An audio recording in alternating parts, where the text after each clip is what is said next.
예, 가을의 어떤 날이었습니다. 그때가 되자 부목사님께서 저에게 조용히 말씀을 거시는 것이었습니다. 혹시 이번 주에 괜찮다면 예배를 인도할 수 있겠느냐 하는 부탁이었습니다. 저는 문득 깨달아졌습니다. 아, 이번 주가 추석이었지. 저는 명절에도 어디를 내려가지 않았습니다. 제가 경기도에서 태어난 이유도 있겠지만 제사를 지내지 않는 이유도 큰 것 같습니다. 아무튼 부목사님에게 알았다고 하고 그날 예배 인도와 설교를 제가 하겠다고 했습니다. 그러자 그분이 고맙다고 하면서 이 가족과 이제 시골로 내려가 어떻게 보낼 것인지 전화로 이야기를 시작했습니다. 그 목사님의 얼굴은 정말 기뻐 보였습니다. 사람들이 이 고향으로 간다는 것은 어떤 기분일까요? 저는 그러한 기억이 잘 없는 것 같습니다. 사실 고향으로 다시 간다는 것이 저에게는 별로 가본 적도 없고 제 고향이 수원이기에 그 느낌이 어떤 것인가 잘 몰랐던 것 같습니다. 그러니 이 고향에 돌아가고 싶은 그 마음과 또한 헤어질 때의 그 슬픔, 또한 그러다 그 후에 그런 그것들을 공감할 수 있는 자리가 저에게도 생기게 되었습니다. 저는 이 여러 가지 고민 끝에 첫 번째 사역지인 교회를 떠날 생각을 하고 있었습니다. 그런 생각을 굳혔지만 제가 담당하는 이 어린이들에게 그 사실을 말하지는 않았습니다. 그리고 토요일이 되자 심심해하는 교회 아이들과 같이 카페에서 아이스크림을 먹으면서 이야기를 나눴습니다. 이 아이들은 저에게 이렇게 말을 하는 것이었습니다. 전도사님은 언제까지 이 교회에 다니는 거냐고. 저는 70살까지라고 했습니다. 저희 교단에서는 목사의 나이가 70살이 될 때까지 사역을 할 수 있기 때문에 그렇게 말을 한 것입니다. 그러자 그 아이가 눈을 정말 반짝이면서 제가 70살이 될 때까지 이 교회에 다닐 거라면서 웃는 것이었습니다. 그런데 그 이야기를 들으니까 제 마음이 그렇게 좋지는 않았습니다. 이제 2달만 있으면 이곳을 떠나야 되는데 이 아이에게 미안한 감정이 느껴지는 겁니다. 이 아이와 같이 헤어져야 될 텐데 이 미안하다라는 이야기를 하고 싶었는데 말을 도저히 꺼내지 못했습니다. 그리고 2달의 시간이 흘러 이제 그 아이들과 헤어지는 날이 다가왔습니다. 그러자 그 아이는 밤새 편지를 써가면서 저보고 가지 않으면 안 되냐고 이야기를 하는 것이었습니다. 저는 그 자리에서 그 아이에게 마음이 너무 아프지만 내가 만약 어른이 된다면 날 이해할 수 있을 것이라는 말을 남기고 떠났습니다. 이 속으로는 내심 그 마음이 있었습니다. 지금은 우리가 헤어지고 다시 만날 약을 기약할 수 없겠지만 시간이 해결해 줄 거고 너는 그 훗날이 되면 너는 나를 기억하지 못하게 될 것이라고 그렇게 생각을 했습니다. 여러분들은 제 생각에 동의를 하십니까? 시간이 지나면 모든 것이 잊혀질 거라는 것. 아무튼 아이들이 언제 다시 만나냐는 그 물음에 그게 이 땅에 있는 어느 날이든 아니면 하늘나라에서는 만날지 않을까라는 생각을 하게 됐습니다. 여러분들은 혹시 정말 사랑하는 사람들을 떠나본 기억이 있으십니까? 여러 가지 사정으로 친구와 헤어지고 또한 꿈을 위하여 사랑하는 가족과 친구들과 헤어진 기억을 가지고 있는지요? 그렇다면 그때로 다시 돌아가고 싶은 그 생각은 해보신 적이 있으신지요? 저에게는 소중한 친구들이 있습니다. 물론 그들과 함께 다시 예전으로 돌아갈 수는 없었습니다. 그게 어른이 된 사정 때문입니다. 이제 제 친구들도 한 가정의 가장이 되어 있고 그러한 상태이기 때문에 우리가 이제 어른이 되었기 때문에 예전으로 돌아갈 수 없는 것입니다. 어느 날 저는 다시 고향에서 이 친구들을 만났습니다. 그 친구들을 만날 때 어느새 저는 가장 편한 상태로 행동을 하고 있었습니다. 무엇인가 내 고향을 찾은 이 기분, 무엇인가 잘해보려고 생각해서 떠난 일자리에서는 편안함을 전혀 갖지 못했는데 그냥 제 어릴 적 친구들을 만나면 너무나 편안한 겁니다. 여러분들도 이런 경험이 있으신지요? 그러한 과거로 끊임없던 이 찬란한 때로 돌아가고 싶었던 그 경험 때문에 정말 이 부모님들이 과거의 사진을 보며 또한 예전의 그 추억의 노래를 들으면서 이 TV로에서 부르면서 그때로 돌아가고 싶다는 그런 아련한 기억 말입니다. 그러한 아련한 기억에 행복했던 곳으로 돌아가는 것, 그것이 오늘 성경 이야기입니다. 호세아는 우리에게 이제 여호와께로 돌아가자라고 이야기를 합니다. 우리가 꿈꿔왔던 그 에덴 동산의 그 추억으로 우리가 다시 돌아가자는 것. 그곳에는 사랑이 있고 영원한 생명이 있습니다. 그러한 추억으로 다시 돌아가는 늦은 비는 봄에 오는 비를 뜻하는데 하나님이 주시는 은혜, 즉 성령을 뜻합니다. 우리가 봄비를 다시 만날 때라고 호세아는 지금 이야기를 하고 있는 것입니다. 비에는 이른 비가 있고 늦은 비가 있습니다. 이 이른 비는 이스라엘 지역에 가을에 오는 비를 뜻합니다. 비가 잘 오지 않는 지역에서 이 오는 비는 정말 은혜의 수분가를 뜻하는 것입니다. 그러나 이 이른 비뿐만 아니라 수확을 위해서는 꼭 필요한 것이 있는데 그것이 바로 봄에 오는 늦은 비입니다. 이른 비는 지나갔지만 우리에게 희망이 있는 것은 이 늦은 비가 오는 소망이 있기 때문입니다. 우리의 이 메마른 마음, 이른 비의 그 후에 메마른 마음이 다시금 사랑으로 젖어드는 그러한 봄비를 모두 그려보는 것, 하나님의 은혜로 살아가는 그러한 감동의 순간을 다시 그려보는 것은 어떠한 것일까요? 우리가 다시 이 봄비를 만나기 위해서는 호세아는 우리에게 하나님을 힘써 알자고 1절에서 말하고 있습니다. 대체 아는 것이 무엇이길래 우리는 이 봄비의 순간에 봄을 만나기 위해서는 하나님을 아는 것이 필요하다고 얘기를 하는 걸까요? 이렇게 하나님을 아는 것은 정말 어떠한 것일까요? 하나님을 아는 체험을 한 사람이 한 명 있습니다.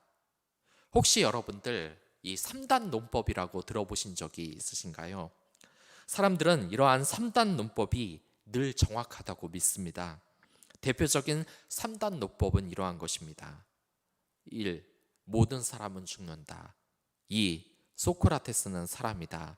3. 소크라테스는 죽는다. 이런 3단 논법, 모든 사람들이 이것을 믿었습니다. 하지만 사람들의 논리와 이 세상의 실제는 너무나 큰 차이가 있습니다. 여기에서 이 논법이 하나의 허점이 있습니다. 그것은 바로 1번 대전제, 모든 사람은 죽는다입니다. 사람들은 모두 죽는다고 생각을 했어요. 그런데 그렇게 생각을 한 사람이 정말 놀라운 경험을 했습니다. 바로 도마가 예수님의 부활을 믿지 않았는데 죽었던 예수님이 다시 살아난 순간을 체험한 것입니다. 이를 본 순간 도마의 머릿속에 있는 모든 사람은 죽는다는 이 첫 번째 대전제가 사라져버리고 만 것입니다. 모든 사람은 죽는다는 그 대전제가 잘못된 것을 알아버린 거예요. 예수님은 인성을 가진 사람이지만 죽지 않았다는 하나님의 그 진실된 사실을 몸소 체험을 했던 겁니다. 그가 하나님을 알자 그는 하나님께로 돌아갈 수 있는 사도로 이제 그에게 인생의 봄비가 다시 내린 것입니다. 그러나 우리가 알아야 될 것은 이것은 어디까지나 도마가 경험한 것입니다. 하나님을 힘써 아는 것이 가장 좋은 방법은 우리가 그것을 실제로 체험을 해보는 겁니다. 그럼 체험의 순간이 우리에게 올 수 있는 것일까요? 이 은혜를 힘써 구하고 싶은데 대체 하나님을 알고자 하는 이 체험이 어디 있는지 그 은혜를 우리가 한번 체험해 보고 싶은데 그 체험을 정말 할 수 있는지도 모르겠습니다. 여러분들을 싸매어주는 그 1절의 은혜가 정말 이 생활에서 체험이 되고 계십니까? 파울로 코엘로니의 소설에는 이런 이야기가 나옵니다. 어렸을 때는 모두 최고를 꿈꿉니다. 하지만 크면서 이 현실을 경험하면서 결국 꿈을 포기하고 평범하게 살아간다고 합니다. 그래서 시는 우리가 이 꿈을 실행하기 위해 도와준다고 합니다. 그 꿈을 가진 사람 말이죠. 그 꿈을 가진 사람, 채굴꾼이 에메랄드를 캐기 위해서 자신의 모든 것을 버립니다. 자신의 직업과 가정을 이루는 행복마저 버리고 그 꿈을 위해서 그는 에메랄드를 캐는 작업을 수없이 반복을 합니다. 그는 99만 9,999개의 돌을 깼습니다. 그리고 그 소설에서 시는 그 사람에게 희망을 주기 위해서 이 100만 개째의 에메랄드로 변했습니다. 그러나 그 채굴꾼은 성질을 내면서 그 돌과 자신이 든 장비를 몽땅 던져버리고 맙니다. 이제 포기한 것이죠. 시는 안 돼라고 소리치지만 그 음성은 공허한 메아리가 될 뿐이었습니다. 그리고 그는 다시 평범한 꿈으로, 평범한 삶으로 돌아갑니다. 꿈을 포기했던 버린 거죠. 우리가 입으로 숫자로 1억을 셌는데 시간이 얼마나 걸리는지 아십니까? 1, 2, 3, 4, 5, 6, 7, 8, 9, 10 이러면서 1억을 셌는데 자그마치 27년 정도가 걸린다고 합니다. 그런데 여기에서 99만 9,999개의 돌을 깨는데 얼마나 많은 시간이 들었겠습니까? 여러분들 그냥 숫자로 1, 2, 3, 4 하는데도 27년이 걸렸는데 100만 개의 돌을 깬다는 건 어마어마한 세월, 40년이 걸릴지 50년이 걸릴지도 모르는 세월입니다. 우리가 입으로 1억을 세는데도 이렇게 시간이 오래 걸리는데 그 돌을 하나 깨는데 5분만 지나더라도 엄청난 시간을 투자해야 됩니다.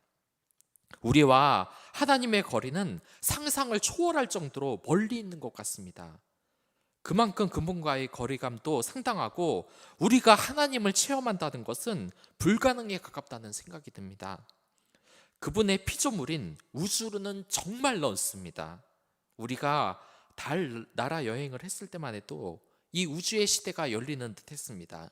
하지만 목성이나 토성 같은 곳은 몇 년을 날아가야 되고 태양까지는 우리 기술력으로 40년의 여행 시간이 필요합니다.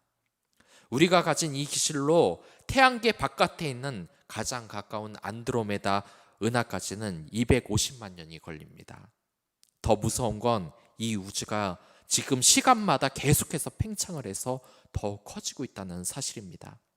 이러한 우주의 거리를 우리는 상상조차 할 수 없듯이 하나님을 아는 체험을 한다는 것도 결코 쉬운 일이 아니며 평생 겪어볼 수 없는 일 같아 보입니다.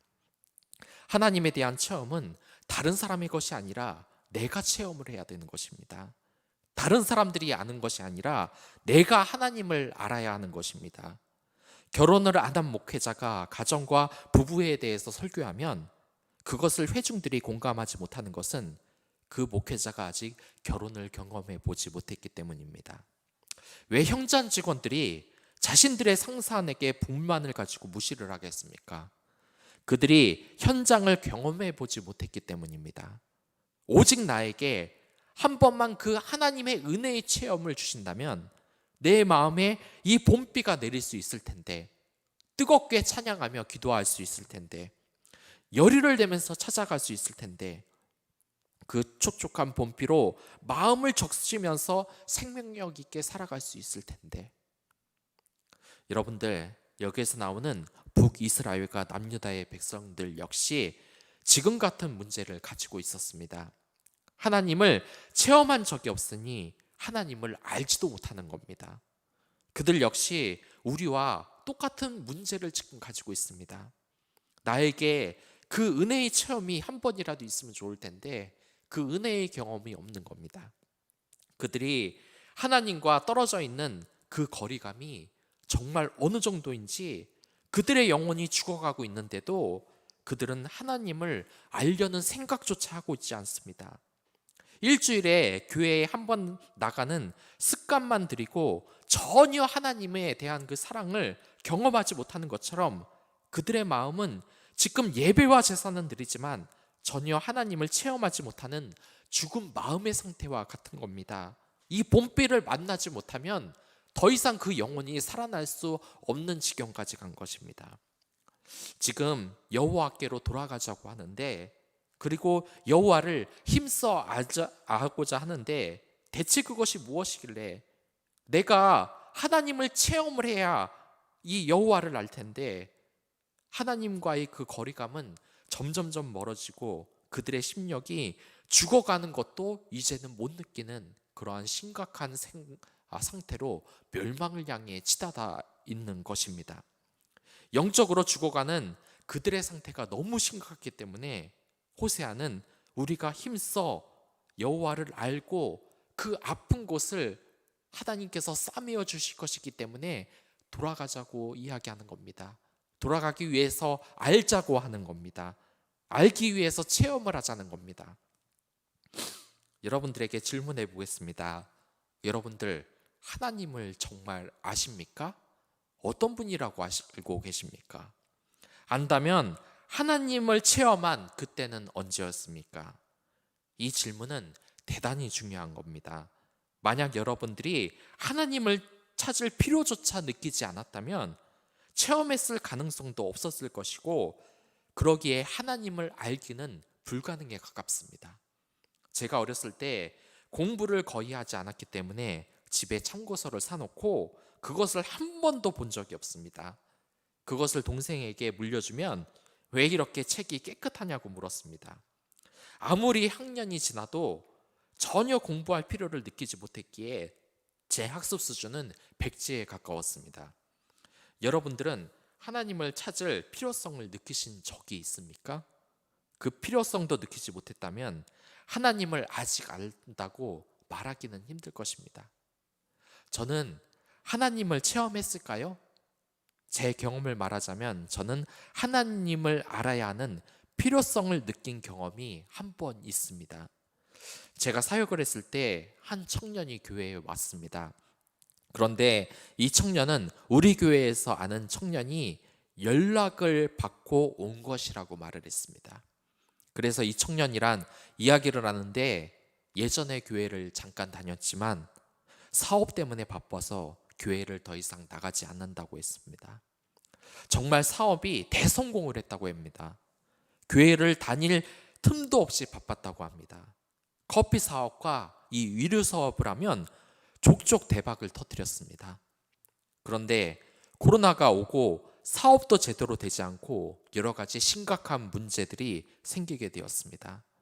경제적인 이 타격뿐만 아니라 집에만 있어야 되기 때문에 이 우울증으로 마음이 무너져 내리면서 자존감에 큰 상처를 입은 것이죠.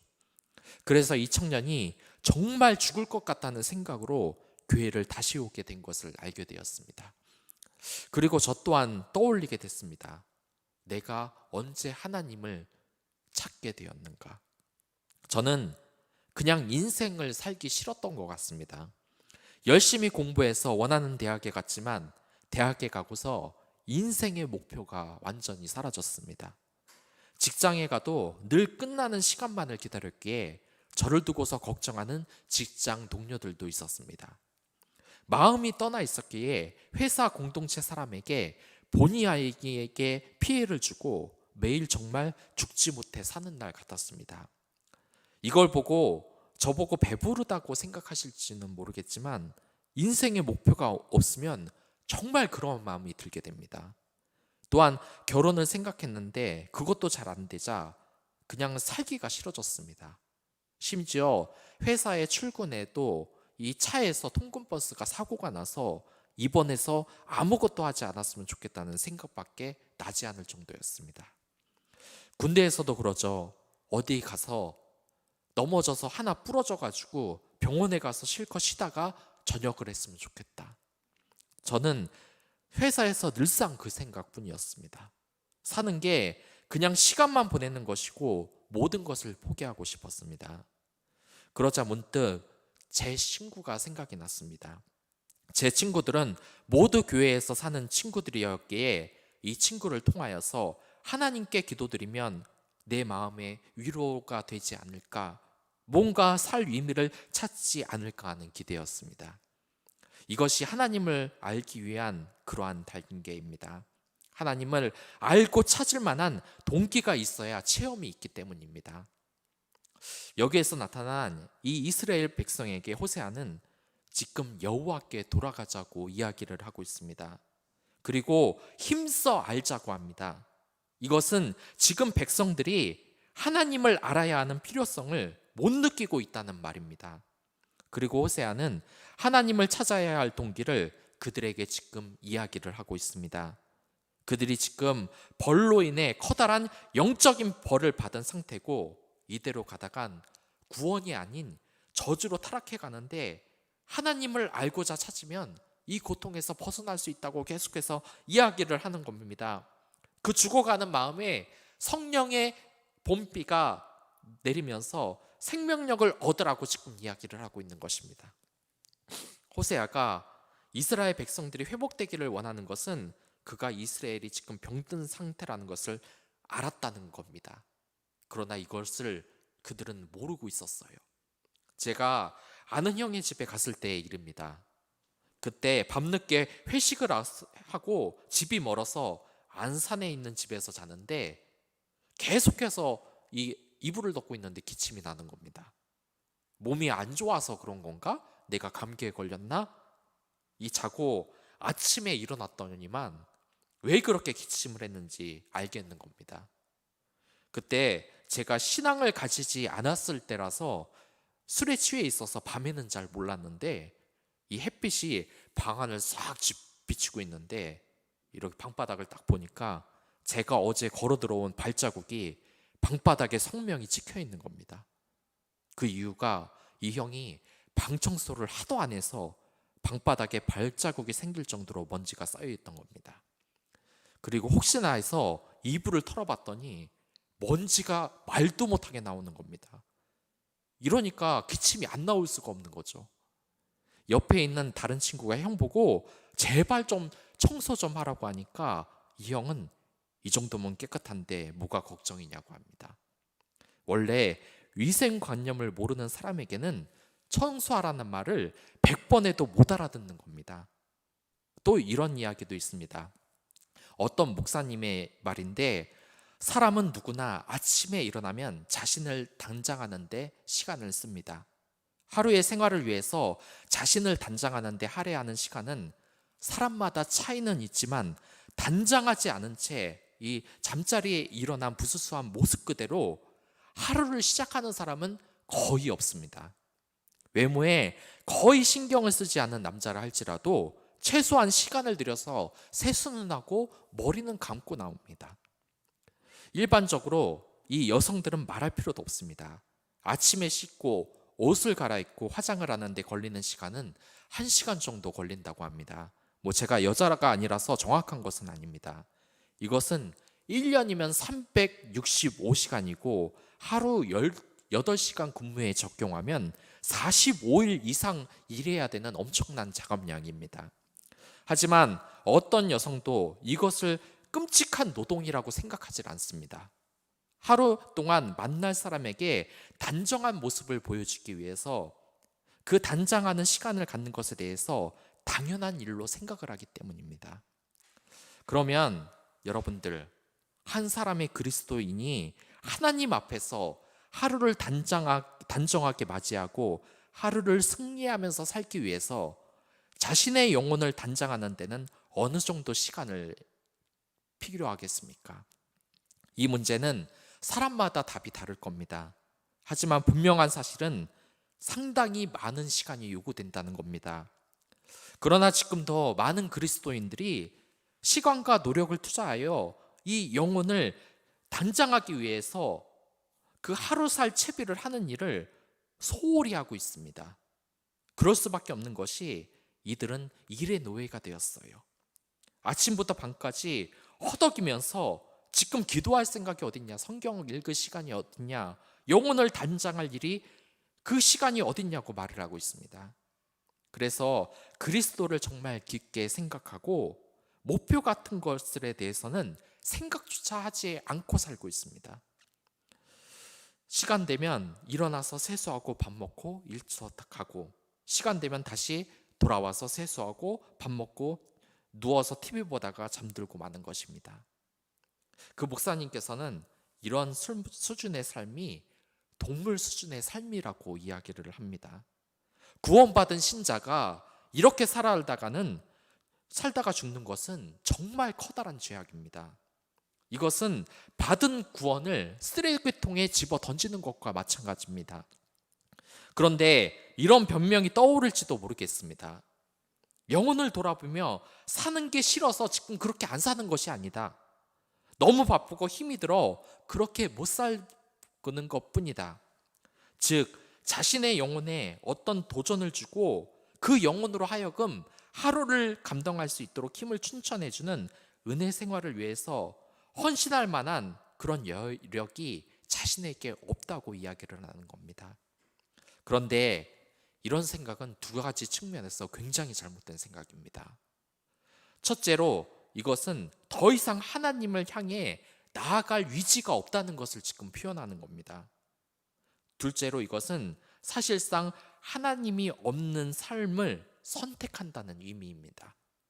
이런 변명이 아주 그럴싸하게 들린다면 정직하게 스스로 돌아보십시오. 영혼을 위해 하나님 앞에 재충전을 받으면서 살고자 하는 이런 영적인 욕구를 전혀 충족시켜줄 여력이 없다는 건 이제 자신의 육적인 욕구만을 충족하겠다는 말과 같기 때문입니다. 지금까지 생각해보면 기도 생활을 열심히 하며 뜨거웠던 열정으로 이 불태웠을 때는 결코 할 일 없이 한가한 때가 아니었습니다. 누구나 시간이 없습니다.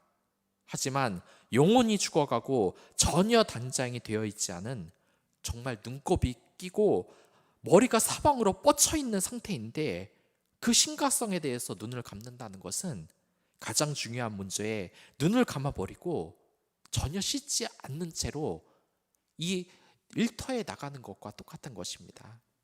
한 집사님은 이 저녁 예배에 나오라는 전화에는 늘 피곤하며 몸이 망가졌다고 하는데, 이 친구의 전화로 쇼핑하자는 말만 나오면 아주 몸이 벌떡 일어나서 반으로 이 쇼핑센터로 다가간다고 합니다. 여러분들, 하나님께서는 우리가 영적으로 깨어 있으며 그분을 알기를 게으르게 하지 말라고 지금 이야기를 하는 겁니다. 영적으로 단장하면서 하나님을 힘써 알아야 된다고 하십니다. 그와 같이 할 때 첫째 날에 우리를 싸매어 주시고, 둘째 날에 우리를 살리시고, 셋째 날에는 우리를 일으키신다고 말씀하십니다. 특히 이 셋째 날에 지금 2절에서 세 번째로 우리를 일으킨다는 것은 교회를 일으킨다는 말입니다. 이 교회를 일으키는 힘은 바로 성령을 통해 가능한 것입니다. 특히 우리가 하나님의 은혜를 성령님을 통해서 받는 것이 가능해진 것입니다.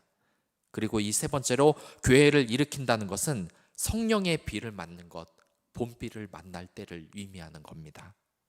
하나님께서 우리가 하나님을 힘써 알고자 한다면 이런 성령 충만한 체험을 우리에게 주시겠다고 하는 것입니다. 그분께서 우리에게 이러한 은혜를 주시는 이유는 영적인 회복이 우리에게 생명이 된다는 것을 아시기 때문입니다. 그리고 그분은 이스라엘 백성들에게 자신은 부유한 많은 재물들을 원하는 것이 아니라 사랑을 원하고 자신을 아는 것을 원한다고 하십니다. 그렇습니다. 우리가 여호와를 아는 방법, 체험하는 방법은 하나님을 향하여서 순종과 사랑을 이 세상 모든 곳에서 실천하는 것을 말하는 것입니다. 그렇기에 우리가 여호와를 아는 방법, 체험하는 방법은 여러분들 이 세상에 제약을 두는 것이 아닙니다. 우리가 가진 정말 큰 편견이 있습니다. 그것은 교회에서 할 일이 따로 있고 사회에서 할 행동이 따로 있고 또한 천국에서 따로 해야 할 강령이 있다고 착각하는 겁니다. 그러나 이러한 편견은 대단히 위험한 겁니다. 그에 대해서 하나님은 분명히 말씀하십니다.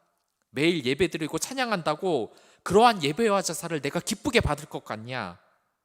진심으로 모든 곳에서 그리스도의 향기가 날 수 있게 행하라고 지금 말씀을 하시는 겁니다. 예배당에서만 거룩할 척 하는 것이 아니라 이 나라 전체가 제사장의 나라로 바뀌길, 우리가 이 교회 바깥에 나가면서도 하나님의 그것을 실천해 가길 원하시는 겁니다. 그 과정을 여러분들, 이 하나님의 사랑을 밖에서도 교회에 나가서도 실천하는 그러한 성령의 본비가 여러분들 마음을 적시는 체험을 할 수 있는 방법인 것입니다. 그것은 우리의 삶이 모든 부분에서 여러분들의 재능을 펼치는 겁니다. 다시 말하자면 장소로 한정하는 것이 아니에요. 여러분들의 재능을 이 좁은 예배당에서만 지금 펼치라는 것이 아니라 이 세상에 나가서 모든 곳에 하나님의 나라가 일어날 수 있도록 여러분들의 재능을 펼치라는 이야기입니다. 여러분들은 교회가 무엇이라고 생각하십니까? 의외로 이 교회를 건물, 즉 예배당이라고 착각하는 사람들이 굉장히 많습니다. 그러나 교회는 건물이 아닙니다. 교회는 바로 우리 이 예수님을 머리 삼는 공동체를 뜻하는 겁니다. 그렇기에 저도 교회이고 여러분들도 교회입니다. 그렇기에 여러분들의 그 은사를 예배당 안에서만 한정하려는 그런 잘못된 생각을 버리십시오. 조현용 교수는 이렇게 말합니다. 나는 할 수 있는 것이 없어, 재능이 없어라는 말은 정말 슬픈 표현입니다. 자신에 대한 이 자신감이 전혀 보이지가 않습니다. 실제로 수많은 사람들이 자신에게 특별한 재능이 없다고 생각을 합니다. 어떻게 보면 그 말이 맞아 보여요. 재능이라고 하면 특별하다는 말이 먼저 생각날 정도로 뭔가 아주 뛰어나야 된다고 생각을 합니다. 반면에 자신의 재능을 썩히고 있다는 그런 사람들도 의외로 많습니다. 여러분들, 그러나 하나님은 실수가 많으셔서 쓸데없는 재능을 주는 경우는 이 세상에 단 하나도 없습니다. 재능이란 말은 성경에서 달란트 비유로 이야기가 됩니다. 여기에 맞서 말하는 이 달란트는 당시 화폐의 단위였습니다. 주인에게서 자신의 달란트로 장사를 잘한 사람과 이 받은 달란트가 적다고 그냥 땅에 묻어나온 사람의 이야기가 나오는데요. 이 비유를 통해서 자신이 가진 작은 재능이라도 소중히 하라는 교훈을 줍니다. 그러나 여러분들, 당시 1달란트도 현재로 보면은 매우 큰 돈이기 때문에 작은 재능이랑 없다는 동시적인 뜻이 있습니다. 1달란트도 6억 원에 가까운 돈입니다. 우리는 어떤 재능을 특별하다고 생각을 합니다. 그런 재능을 가진 사람을 하늘에서 부여한 천재, 수재, 영재라고도 합니다. 하지만 우리에게는 우리가 알고 있는 이 재능도 있지만 모르고 있거나 별거 아니라고 치부해서 소중한 재능을 못 쓰고 있는 경우가 대단히 많다는 겁니다. 우리가 가장 크게 실수하는 부분이 이겁니다. 하나님은 결코 실수가 있으신 분이 아니에요. 그렇기 때문에 여러분들이 이 세상에서 쓸 수 없는 쓸데없는 재능을 주시지 않습니다. 남들이 전혀 주목하지 않는 재능이 이 세상을 찾아보면 소중히 쓰일 일이 반드시 있는 겁니다. 최근 중고거래 사이트가 유행인데 그 앱에 접속하면 이러한 말이 나옵니다. 당신에게 필요 없는 물건이 다른 사람에게는 소중한 물건일 수 있습니다. 그렇습니다. 제가 집안에 전자 오븐을 놔두고 그걸 사용을 안 해서 쓸데없이 놔둬서 그걸 버리려고 한 적이 있습니다. 그러나 이제 중고 사이트에 이걸 올리면 그걸 필요한 사람이 이걸 꼭 사갑니다. 여러분들의 이 재능도 마찬가지입니다. 춤을 잘 추는 재능, 노래를 잘 부르는 재능, 그림을 잘 그리는 재능을 가지고 돈도 못 벌고 이걸 어디에다 써먹는 재능이라고 말할지 모르지만 이 세상 어딘가에는 그 재능이 반드시 필요합니다. 예를 들어 사람들은 말을 잘하는 재능이 최고인 줄 압니다. 그러나 이보다 더 중요한 재능이 있습니다. 바로 말을 잘 들어주는 재능입니다. 말을 잘 들어주는 재능이 오히려 귀하게 쓰이는 곳이 이 세상에 너무나 많습니다. 제가 살아가면서 말을 잘하는 사람에게 얼마나 상처받는 말을 많이 들었는지 모릅니다. 저도 하나님의 말씀을 선포하는 직업이기 때문에 그만큼 말을 잘하는 사람으로부터 교육을 받았고, 그로 인해서 마음의 상처를 정말 많이 받았습니다. 그 사람들의 잘난 척과 거만함, 그리고 상대방을 깎아내리는 말투 때문에 그랬습니다. 말을 잘하는 재능이 없더라도 실망할 일이 전혀 아닌 겁니다. 그보다 오히려 말을 잘 들어주는 재능은 사람들을 모을 수 있는 정말 귀한 재능이 될 수 있는 겁니다. 또한 특별한 재능이 좋아 보이지만 자신이 특출나다고 여기는 사람은 이 뒤처진 사람들을 이해를 못합니다. 남을 이해하지 못하는 것은 오히려 남보다 부족한 능력이기도 하는 것입니다. 어쩌면 가장 필요한 부분이 모자라다고 지금 할 수 있는 거예요. 천재들이 이런 문제점을 가지고 있죠. 반면에 남들이 보기에는 재능이 없는 사람이지만, 그래서 어려운 처지에 이 사람을 이해할 수 있다면 그 사람은 공동체에서 없어서는 안 되는 사람입니다. 아픈 사람이 아픈 사람을 이해하고, 가난한 사람이 가난한 사람을 슬퍼하는 겁니다. 그리고 또한 나에게 있는 재능인지 모르는 경우도 있습니다. 요리를 해본 적이 없는 사람은 자신이 요리에 재능이 있는지도 모릅니다. 또한 요리에 재능이 없는 사람이지만 맛보기에 재능이 있을 수도 있습니다. 소믈리에처럼 맛보기의 달인도 있는 것입니다. 감별이라는 것은 정말 엄청난 능력입니다. 그 외에도 맛집을 찾아서 소개하는 것도 능력일 수도 있고, 맛집을 소개하는 글을 잘 쓰는 것도 재능일 수 있습니다. 꼭 요리만 능력이 아니라는 말입니다. 요리와 관련된 능력도 생각보다 너무 다양합니다. 모든 곳에서는 그에 맞는 재능을 발휘하기로 합니다. 보통 때는 재능처럼 보이지 않았던 일이 재능이 되는 경우가 이 사회에는 너무나 많습니다.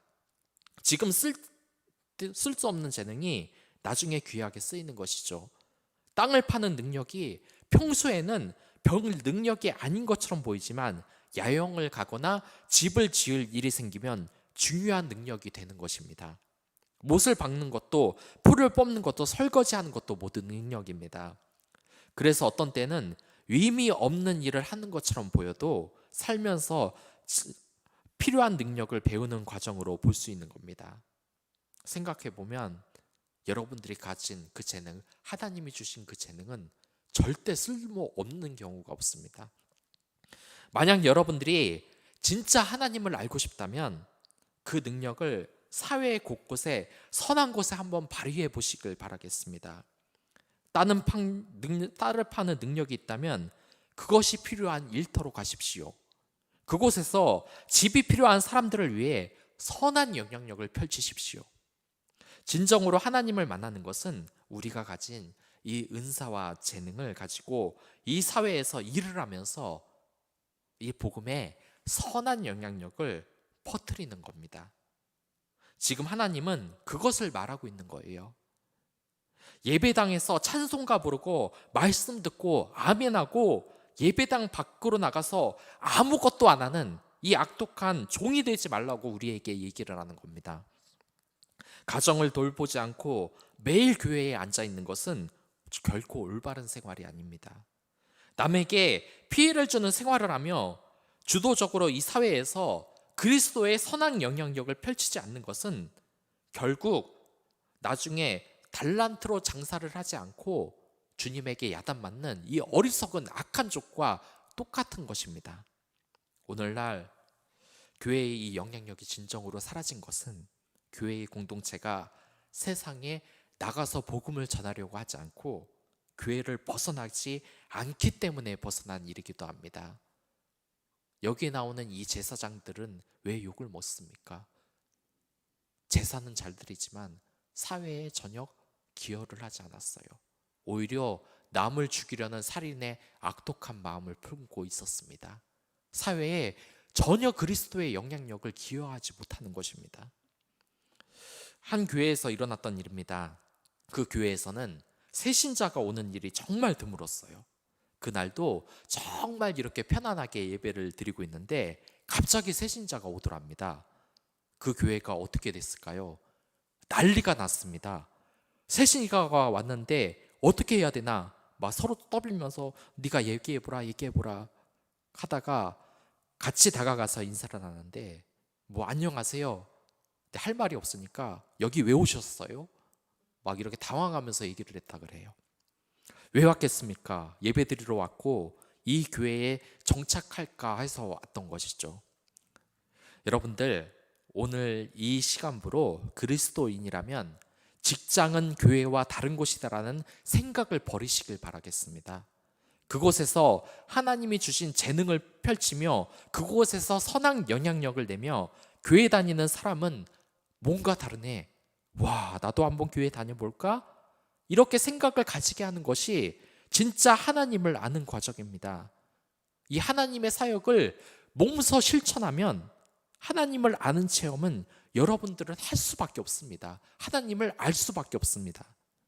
그리스도의 방법대로 사업을 하다가 망할 뻔했는데 하나님께서 도와주셔서 내가 도와준 직원과 고객이 감동이 되어서 다시 투자금을 내서 사업이 잘 되고, 양심을 속이지 않는 직원의 태도에 상사와 동료들이 감동을 해서 교회에 나오는 그 은혜의 순간 점점 이 세상이 하나님 나라로 변해가는 이 과정을 몸소 경험하는 것이 바로 여러분들 하나님을 체험하는 것이고 하나님을 아는 과정입니다.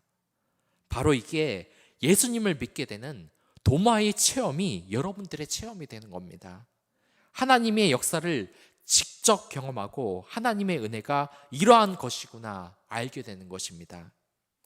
저는 직장에 있으면서 초등학생 아이들을 만나며 하나님이 저에게 주신 재능이 뭔지 알게 됐습니다. 그리고 그 재능으로 한 영혼을 살리는 사역자의 길로 들어섰습니다.